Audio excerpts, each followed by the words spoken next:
So let's say you want to print out the word hello 5 times in Java.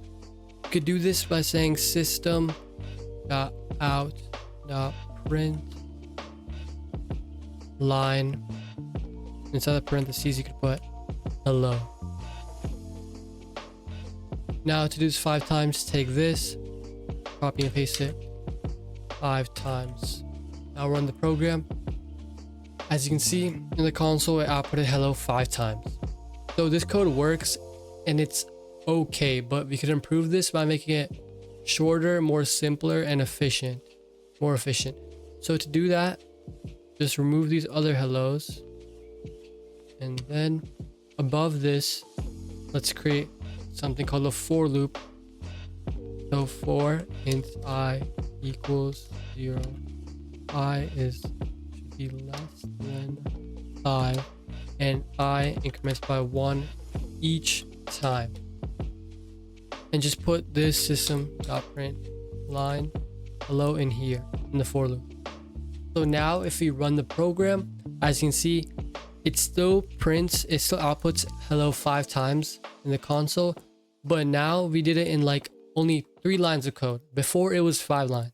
So what I did essentially is I took that one piece of code, one line of code that I wanted repeated, and I put it inside a for loop because I knew exactly how many times I wanted it repeated, and it was 5 times. So essentially what we're doing here inside this for loop is I'm creating a counter called I, and the counter's data type is an integer, by the way, and the counter starts off with a value of 0, and when its value is 0, it prints out hello.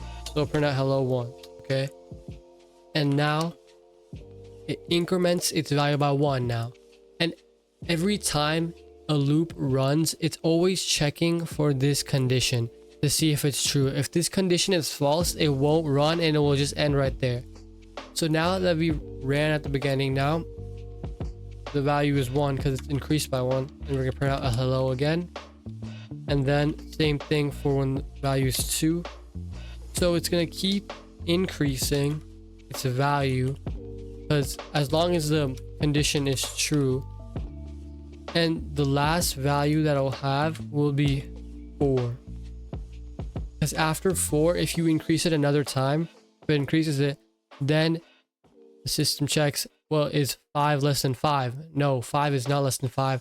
The condition is now false, so now it won't execute what's inside the for loop. And if you wanted to see what numbers are being used, or just print out the value of the counter you have here, replace the hello with just the letter I, and I is basically the name of the counter. So just print out the values, and as you can see, it was 0 through 4, and it doesn't go to 5 because 5 is not included.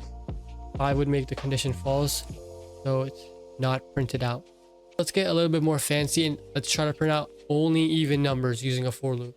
So you can do this by setting I to 2 first and changing this condition inside here that the loop checks. Change it to I is less than or equal to 10, and instead of incrementing it by 1, increment it by 2 now.